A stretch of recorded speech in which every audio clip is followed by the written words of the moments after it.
Hey everybody, Mark Herman, aka LA Bengals fan on most of the major platforms. I'm joined here again with Sam Schneider of Primetime Sports Talk, and this is another schedule release Juggle Talk. Yeah, Hey, hooray! There we go. So say first, before I forget, if you don't subscribe, please subscribe. It's all I ask. Just subscribe, support the channel. And Sam, tell them where they can find all your stuff at Primetime Sports Talk. Absolutely. You can find me on Twitter at Buy and Sell You, primetimesportstalk.com, or you can find our articles at Talk Primetime. There you go. So let's cover just one piece of news I want to talk about. There hasn't been a whole lot, which is good. Anybody who saw Jerry Jeudy get held, they didn't even release him when they arrested him. We don't know what he did yet, but when you don't get released right away, that's not a good thing. Yeah, it's not a good sign. He gets Russell Wilson as his quarterback, and then he's in the headlines for all the wrong reasons. So fortunately, we have none of that. We don't want to be any news. The only bit of news I wanted to talk about was Bradbury. He gets released, and every Bengal fan, we got to sign this guy. It's like, why do we need another guy who's looking for a big payday? I mean, we have Bates. Either we're going to take care of Bates or we're not, but we don't need to add Bradbury to the mix. We just drafted 3 DBs. Guys, I mean, this is a guy who they actually had a trade worked out with Houston, and that Houston couldn't come to terms on his new contract because he's in the final year of his deal. He's going to be franchised, the whole thing. So it's like Houston wasn't going to pay him the money. Why do we want to bring that into our locker room when we already had that with Bates? Yeah, I think it's notable that, I mean, the whole idea is that he will take a trade as long as he can get a contract worked out. He's not going to stand for getting franchised by somebody. So, like you said, we've got our own guys to sign. The chances of us, don't get me wrong, would love to have Bradbury. I'd love to have him on the team. He'd be a great veteran presence. He's still at the top of his game. But that's also why we can't sign him for $1 trillion for the next, 5 years, which is what he's going to want. And he's going to want a ton of money guaranteed. Right. So I think that's a pipe dream. Yeah, well, and it's just, like I said, we drafted DBs. It's not like we're light there. And while I would love to have him, it would be a 1-year rental because we're not going to pay the guy. He's not going to get paid. If we're going to pay somebody the kind of money he's looking to get paid, let's get Bates signed.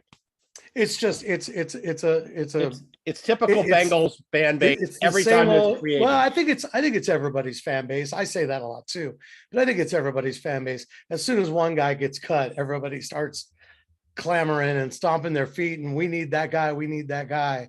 I mean, we could have 14 defensive tackles, and a defensive tackle could be released tomorrow, and everybody would be like, that guy. We want that guy. Right. He's better than all 14 of the other ones. Well, if we're going to go out and spend any money and sign some veterans, I wouldn't mind seeing Quentin Spain.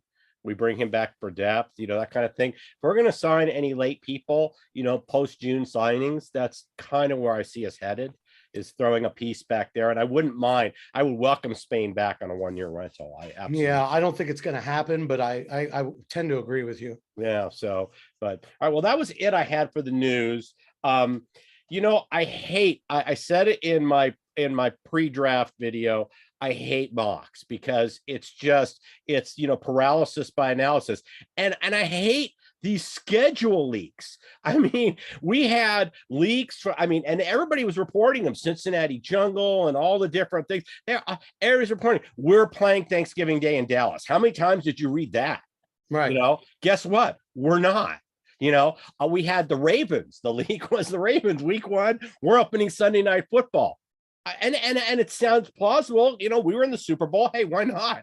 And that doesn't come to fruition. So it's like I said, I just hate the leaks. I hate all that stuff. It's, when you look at how much BS was out there, it's And I'll go ahead and jump to one thing that I know you're going to ask me about, which is my biggest disappointment with the draft and the schedule release. And it is the number one, the slow trickle of, they started it last year, but where they tell you, okay, the first Monday night game, the Chiefs and the Chargers are going to be playing. They told us that at the draft. And then they told us that one of the other games is going to be this, and one of the other games, then they give it a week, and then they tell you, well, this game. And then yesterday they tell us, all of the home openers. So then people start to deduce things. So now you've got everybody, you've got the schedule leaks, you've got the real schedule that's dropping. I really, really can't stand the slow trickle. I mean, maybe I'm old fashioned. I like it when, and I know it's impossible not to have some leaks out of offices around the league. Some reporters have an in with Right. some guy who works the copy machine at the office. Well, it's not only that, there's stuff that goes on behind the scenes to plan. So I think that's why the first thing that's leaked is the international games. Because the people are going to plan. If you're planning to go to Germany, you kind of need to know what game, the fan base needs to be alerted. Hey, guess what? This team's playing in Germany. And not even leaked. I mean, that's just a straight up announced by the league. Right. You know what I mean?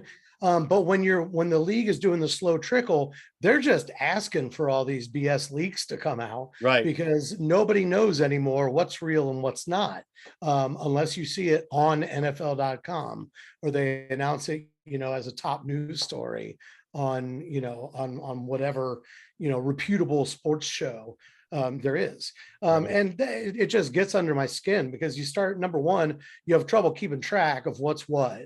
You have to double check all the sources, find out what's real and what's not, instead of just saying, boom, here we go. Here's the schedule. I mean, Jay Morrison, who's a great reporter for the Athletic. I'm on Twitter, Cincinnati. He had our entire schedule nailed down before we even announced it. You know what I mean? Just based on what he had heard from this source, that source, this source, and that source. And, it's no slag on him. He's doing his job. I'm just saying, I don't like that stuff. I like it all just to come out and see that piece of paper or see it on the screen for the first time of every single game. Right. It's kind of like the Disney Plus Prime where they release an episode every week versus Netflix that just says, boom, here's the end of Ozark. Watch it. It's all up. Right. So, by the way, if you have not watched and finished Ozark and you're an Ozark fan, it's well worth it. I have not started the new season, so no. Spoilers, well, all 14 are up, and it's a good, like I said, it's a satisfying conclusion. That's all I'm going to say. No spoilers in the comments either, because we read all those comments. Please do comment, but don't put anything down there and ruin it for me, even if it's a fake one and you think you're pulling a fast one on me. Well, don't put them down there, because I'd hate to not be able to read our comments. It was funny because I went to see, I think it was the final Star Wars in the Rey trilogy, the one that no one liked. And the Star Wars hardcore fans don't like the last three, but somebody asked me, don't be a spoiler. I said, well, I don't want to spoil too much, but I said, when you find out that Rey is Chewbacca's, love child, then, you throw something out completely outrageous that no one buys. So, but yeah, no spoilers, guys. But if you haven't finished Ozark, it's worth it. Watch it. The other thing I hate is strength of schedule. And I talked about this last year. We had an easier strength of schedule because we had teams like the 49ers who had a losing record. Well, that's where it gets skewed. The 49ers had no Nick Bosa. They lost their entire offensive and defensive lines like in the first 3 weeks. And it's the same thing for us. Teams had us on their schedule. It's a 2-win team. It's no big deal, right? And then we were in the Super Bowl. So we're sitting here right now going into this season, and we have like the third hardest schedule, right? So but it's based on last year. So a lot has changed. You know what I mean? Well, lots of teams have added free agents, subtracted some free agents, gotten better, gotten worse. It's just impossible to judge. And I know that every year people are going to harp on strength of schedule. Well, you know what? To piggyback on that, what really drives me nuts is when like week 13 rolls around and you're 9-3.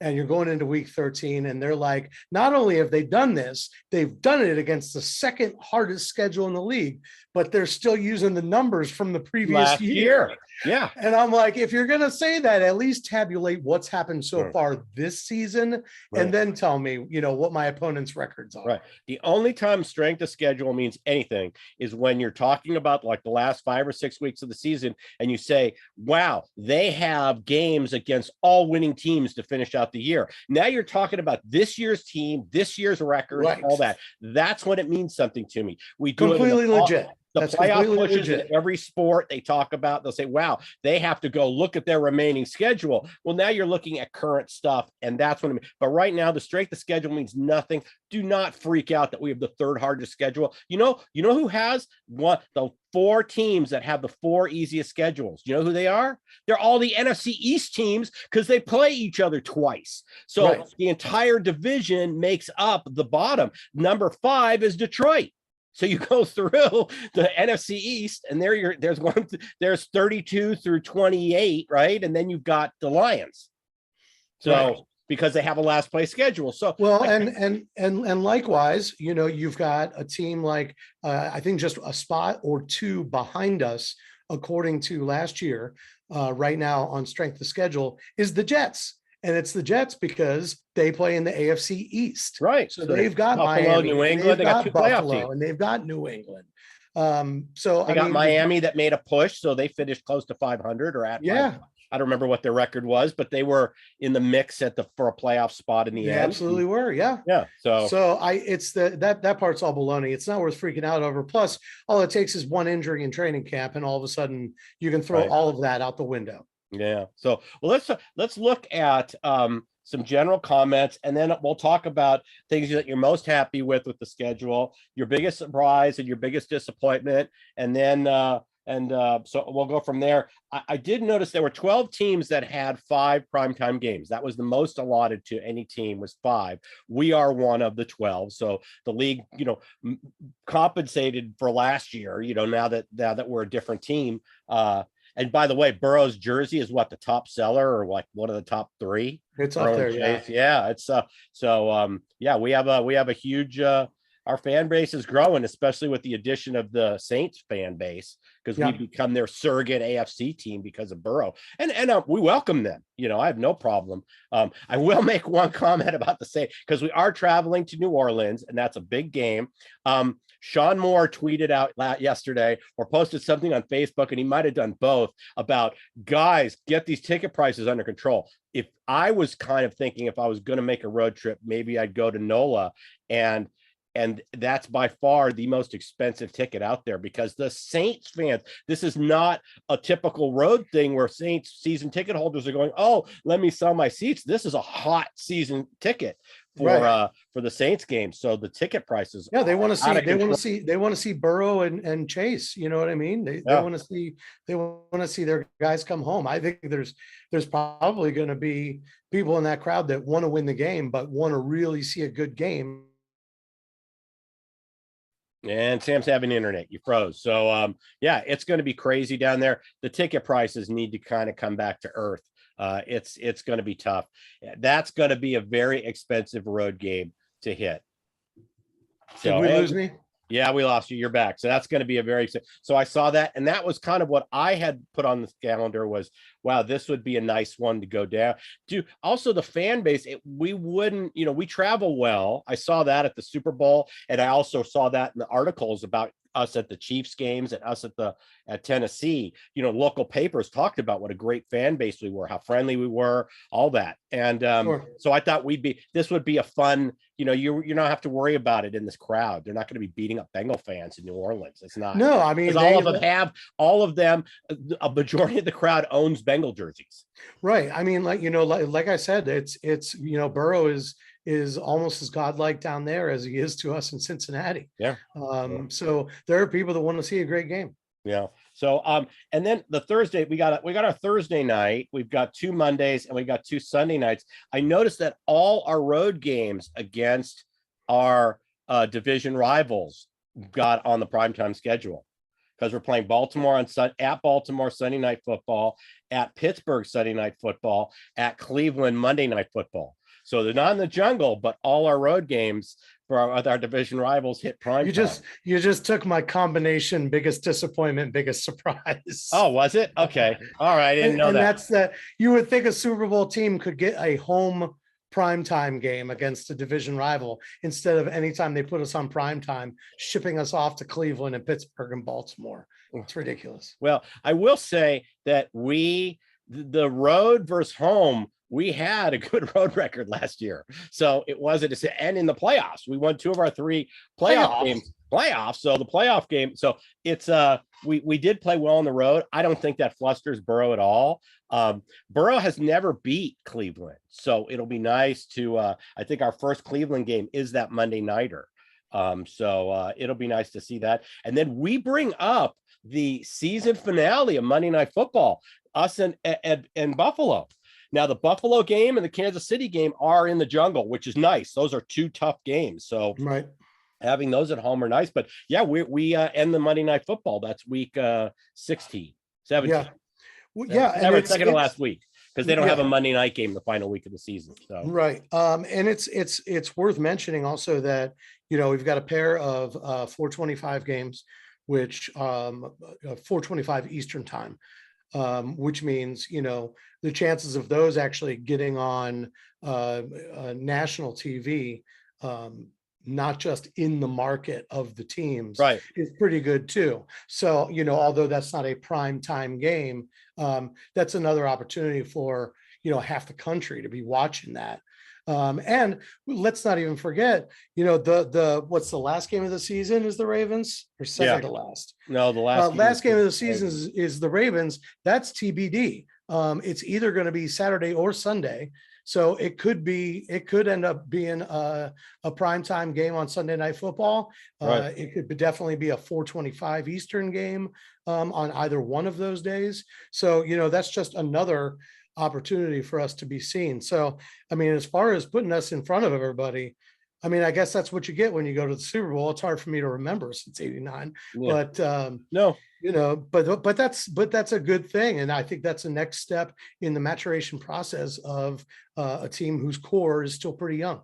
Yeah. And we're an exciting team to watch. That's the thing. I mean, it's an exciting team to watch. And you've got Burrow, who's a national figure now. So it's like I said, we're getting our due in the, it wasn't till the end of the season where we were like 3/4 of the country seeing us. I know, because there'd be people here complaining because they'd be forced to see the Chargers or the Rams, because when you have 2 teams, you might get blacked out on one of the other channels. You might have to get this game, and 3/4 of the country, I had the season ticket, so I didn't care, but 3/4 of the country was getting the Bengal game, and here in Los Angeles, they weren't, for one reason or another. So, but yeah, no, it's like I said, the schedule we definitely were shown respect. There's no question about it. When we only had the Thursday night and one Monday night appearance last year. I also noticed that our Browns game is on, while Sam's frozen again. Our Browns game is on Halloween. So that was that. I don't know. There's a certain nuance, maybe some symmetry to that. I was surprised that the New Orleans game didn't get bigger attention. Now, is that an afternoon game? Let's see. Maybe that's one of those. No, that's a 10 a.m. Sunday. Yeah. So it didn't. I was surprised at that, because there's less afternoon games. So if you push, that's the other thing about being the late start is you push it into, there's only 3 or 4 games in the afternoon. So yeah, I was a little surprised by that as well, especially with all the fanfare of, once again, with Burrow and Chase, going back to Louisiana for that game. That does surprise me a little bit, unless they had already, worked out all the primetime stuff, and then 425, for all we know, maybe they work backwards when they do this. Well, it's not just that.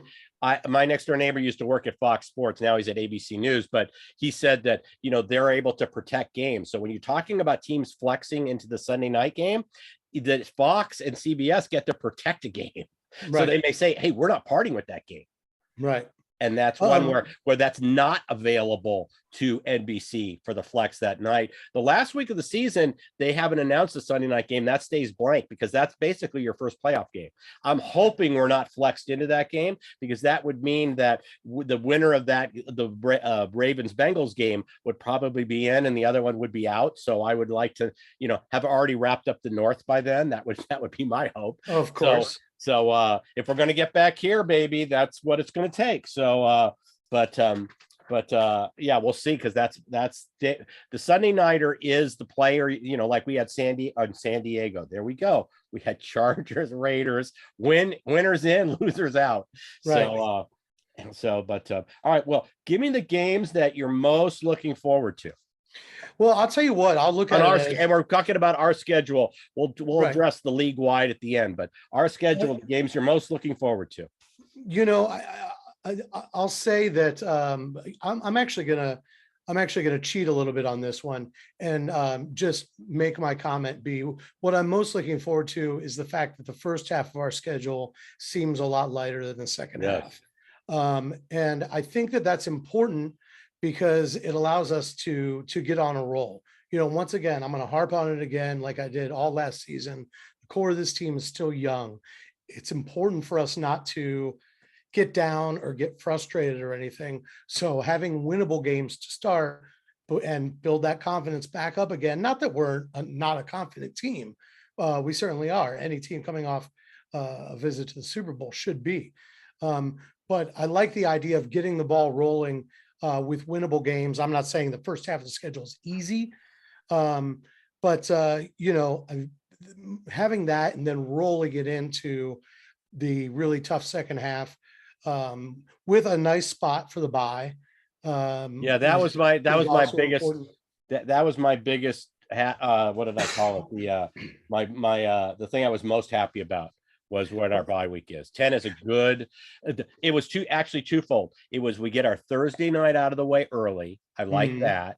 And then, so what, week 3, we're on Thursday night, week 4, we're on Thursday night. So we get that mini bye, like after 4 games, and then week 10 for the bye week. It breaks up nicely. That was the thing I was most happy about with our schedule. The game I was the 2 games I'm looking forward to the most was or 3 I've got was Buffalo, New Orleans, and Tampa Bay. I want the Brady Burrow matchup. I think that's going to be exciting.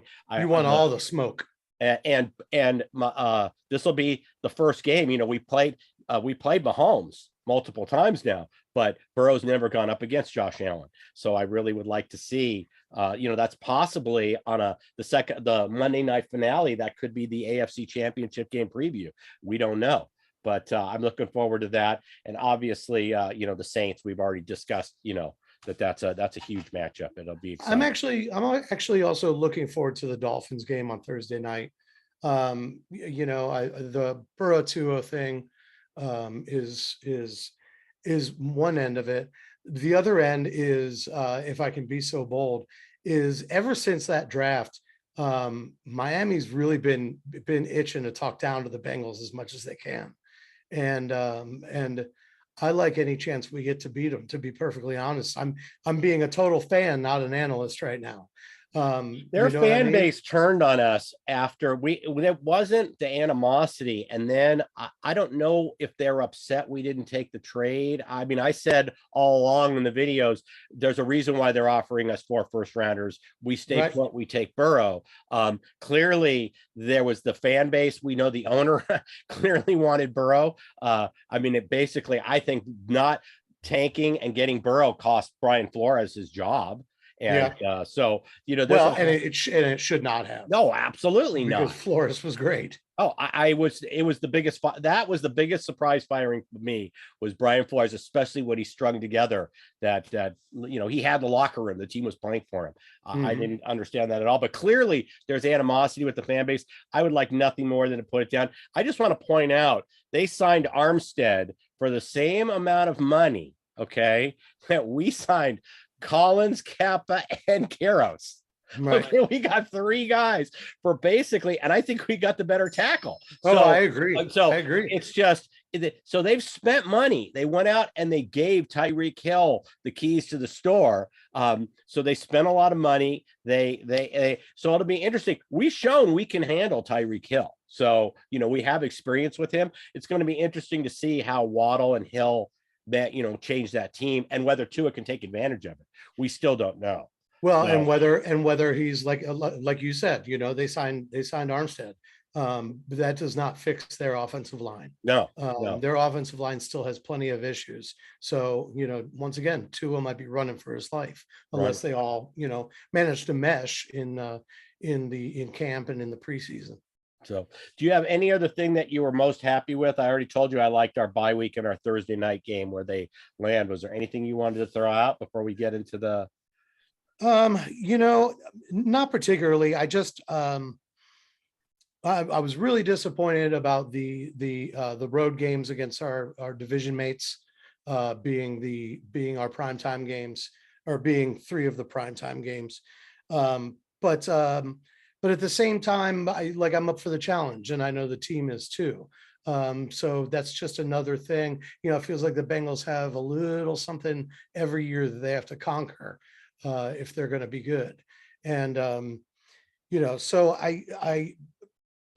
I'm excited about the schedule. I think it's going to be a real challenge. I think the teams in our division have gotten better for the most part.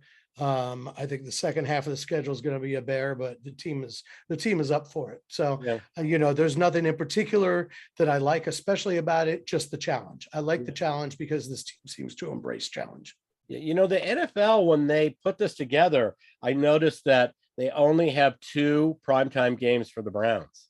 And I think a lot of that has to do with the fact that they don't know if Deshaun Watson is going to be suspended. So you couldn't put the Browns in because it's a completely different game if Deshaun Watson's not paying. We don't know on Monday night is Watson going to get suspended? Is he going to get suspended for half the year, the whole year? I mean, are they going to do what baseball did to Trevor Bauer? Are they going to do that to Deshaun Watson? And they absolutely could. There's no question about it. So they could, but I'll go on record and say I don't think he'll be suspended in 22. Well, all I can tell you is Deshaun Watson's salary is like only $1 or $2 million this year. So they took the approach when they wrote it. The $240 guaranteed, he took a bulk of it in the signing bonus. It's, I think, $1 million is all his game check. I think I read that. Maybe it's $2 million, but it's not a big number. So if he loses game checks this year, they're not big game checks. So clearly the Browns and the Watson camp, this would be the Watson camp doing this, thought, hey, it's a possibility. Let's put up a preventive measure. So let's that tells you that a bunch of cash if you're not playing. It's not off the table. That's not off the table that he's not playing. So that changes, whether our Monday night. But I noticed that the league was very cautious about only putting the Browns into 2. My biggest thing, we're going into this season with a huge chip on our shoulder. We're not even the favorite to win the division. And in my opinion, I think that's crazy, but I'm going to bet it. And I'm happy we're not. But to have the Browns be the favorite and the Ravens be ahead of us and we're third, that says disrespect all over. And when you watch the draft, all they talked about were Browns, Ravens, Steelers. We were kind of an afterthought. It wasn't always going. Everything was the same this year in the draft. They went to commercial on our picks. It was always nothing changed. And it was like, all right. So I actually love to see that. Let's get dismissed again. Burrow already has a chip on his shoulder. Let's make it 10 times the size. That's fine. I'm good with all of that. My biggest disappointment was, and I do agree that we start off with we have a softer front, but we also go on the road for the first 6. Right. And we didn't get the 3 road games consecutive this year. We had that last year, but we did get 4 back-to-back weeks with road games. So, and it's tough to win 2 on the road. I mean, what can be done? And we did, I think we won 2 of 3 on the 3-game road trip last year. But those were the 2 things, the couple things I looked at was the 4 of the first 6 on the road. But I don't see any reason why we can't get a fast start, which I agree always helps. It's a different mindset when you jump out ahead. And I did want to qualify one thing I said about the schedule overall being tough. Even when I say the first half is soft, I'm really only just comparing it to the second half, because like you said, there are certainly plenty of uphill battles in the first half as well. But I do want to mention, everybody is like really worried about how tough the schedule is. And this is a team that went 7-3 against playoff teams last year. Right. You know what I mean? And one of those losses was the Super Bowl. Two of those losses were to San Francisco and Green Bay, both of them in overtime. We beat Pittsburgh twice. We beat Kansas City twice. All three losses were by 3 points. Yeah. So, I'm saying it for myself as much as everybody else. You look at the schedule and you think it's tough, but you made the point about us doing well on the road. I'm making the point also that we played well against playoff teams. Right. So, it's still no cupcake schedule. But there's still a reason to be plenty optimistic that we can get back to the promised land. Oh, there's no question. And you look at the first half, at Dallas is going to be tough. Obviously at Baltimore, at New Orleans, but you have Carolina, Atlanta, Miami, the Jets. There's 4 games we should win if we're healthy and everything's fine. We should win those 4 games. So, like I said, I like the second half's definitely a stacked deck. It's split up 4-4, but it goes 2-2-2-2 on the roads. Like I said, there's a lot of back-to-back road games. So in terms of, and I don't know if you want to comment on this, anything you're looking forward to storyline wise, and you guys can comment in the comments if there's something outside of the Bengals schedule, other teams, just games you're looking forward to. Did you have any, or I've got a few? I've got one, and it's not terribly exciting, but considering the Patriots are still not a very good team, we know that Belichick always gets them ready. So seeing them go to Vegas to play McDaniels and the Raiders is an interesting one, because McDaniels has left the Patriots before and completely flopped. He fell right on his face and went crawling back to Bill and went back to the Patriots again. So I'm kind of wondering if he takes that step forward and can beat his old boss, or if Belichick goes in there and goes, I know this guy, I know exactly what he's going to do. Here's how we're going to stop him. I do. I had that down as I have 4, and that was one of my 4. And I just want to correct one thing, because I disagree with, I don't think McDaniels flopped. If you can win a playoff game with Tim Tebow as your quarterback, as far as I'm concerned, and that took place, how many years do we not win playoff games with Andy Dalton, home games, all that? He won a playoff game with Tim Tebow as his quarterback, which means he also made a playoff appearance. And I don't think that he went crawling back. I just don't think he burned the bridge. So you go back to and it appears that most of the guys that leave Belichick leave on good terms, because Patricia came back. You've had different coaches that have come back. So that's one of those. Didn't Cornell end up going back too? Yeah, he's back an assistant. Yeah. So like I said, I think it's more about how the Patriots do business. They don't burn bridges. When they don't pay you, there's no animosity when you leave, or if opportunities come up. Regardless, there's, but I love the storyline. I love the storyline of Belichick, McDaniels, and the other 3 I have are similar storylines. So right. And then the other thing with McDaniels was the whole, who was it? The Colts, when he said he was going to go coach the Colts and then just bailed out and went back. But yeah, overall 11-17 as a head coach. Yeah. But I call that a flop. Didn't he? Like I said, but he won. There's accomplishments in that 11-17, a playoff appearance and winning a game with Tebow. So it's not like the cupboard's bare. But and when he backed out of the Colts job, wasn't that when Andrew Luck retired? He thought he was taking a job when Andrew Luck was going to be his quarterback. Was it? Maybe it was. I think it was something changed dramatically with the team, and then he opted to not take the job. So, like I said, you might be right. It's a completely different schedule coming in and say, oh, guess what? Jacoby Brissett or whoever they had. I don't remember who ended up being the starter, but I don't fault him too much on that. The other 3 are similar storylines to what you brought up with McDaniel and with Belichick.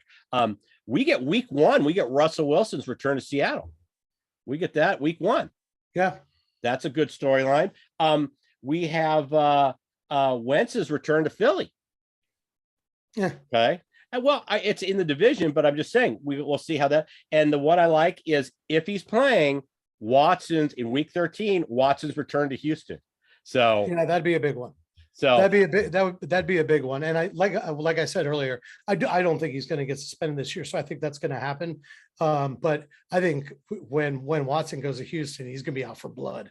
So the thing I will be interesting to see is if Watson plays this whole year and all the legal stuff is settled the next year, if he gets suspended in 23 when he's actually got some serious game checks coming. That's what I'm actually expecting to happen. Yeah. Yeah. So there's going to be, let make no mistake, there is going to be a Watson suspension.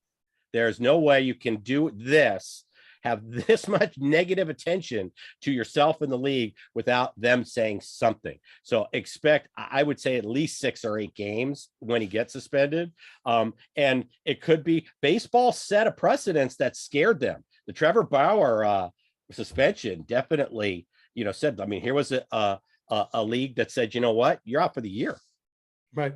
I mean, he's just gone for the year. So, well, I have one more. Well, they made him wait 1 year and then they suspended him for 2. Right. So that's 3 years he's out. Right. So it's like I said, it's not like it can't happen. And don't think the Watson camp does not. That's why, in my opinion, and I'm not saying that Watson wasn't a good get and you go out and get him, but in my opinion, they to guarantee the number that they guaranteed him was stupid. That's just stupid. Yep. Because well, and like we talked about, I think in the draft video, we talked about the fact that, I mean, everybody around the league that has a quarterback getting anywhere near, his contract being up right now is just cursing the Browns for doing that. They're like, you by spending all that money, you effectively spent our money too. Well, definitely. I mean? Fortunately, we have a couple years, so we'll get some normal contracts because the Browns won't have any money to spend on a quarterback for a long time. They're going to be on rookie quarterback deals if Watson doesn't work out because they won't have enough money to do anything. The other thing is my schedule reveal. I am predicting the February 12th Super Bowl. I will be there. If the Bengals are there, I will be in Arizona watching that game. So nice. February 12th, 23, please make it happen. I would love to take the 45-minute plane flight to Sky Harbor. I've used to do business in Arizona, so I've made that trip many times and would love to make that trip. So Sam, why don't you remind everybody where they can find your stuff? Sure. At Buy and Sell You on Twitter, at Talk Primetime, or primetimesportstalk.com. There you go. So, all right, we'll be back with another video when there's news. Probably take a month off. We'll see how things go. Camps open July. We'll just see if there's any news. Please, no headlines about any of our players. That's the one thing we're hoping for, is a quiet off season, because the players basically for the next month or so have time to themselves. So I don't worry about the Prey Hendricksons and things like that, but you just don't want a Jerry Jeudy thing. Well, we got rookie camp, I think, starts either today or Monday, I think. Right. And the Bengals, if anybody's interested, you can go on their website, Bengals.com. They release the full list of all of our undrafted free agents that we sign. There's not a lot of names you'll know on there, but it's kind of interesting to look at the positions and maybe research some of the guys. And in the meantime, do not forget to subscribe right there, Jack. If you don't want the alert, hit that bell, Jack. Hit that thing. Alerts. It's all about, like I said, that's all I ask. Support the channel. So with that, I'm going to go, hoo-day, everybody. Hoo-day. Take care.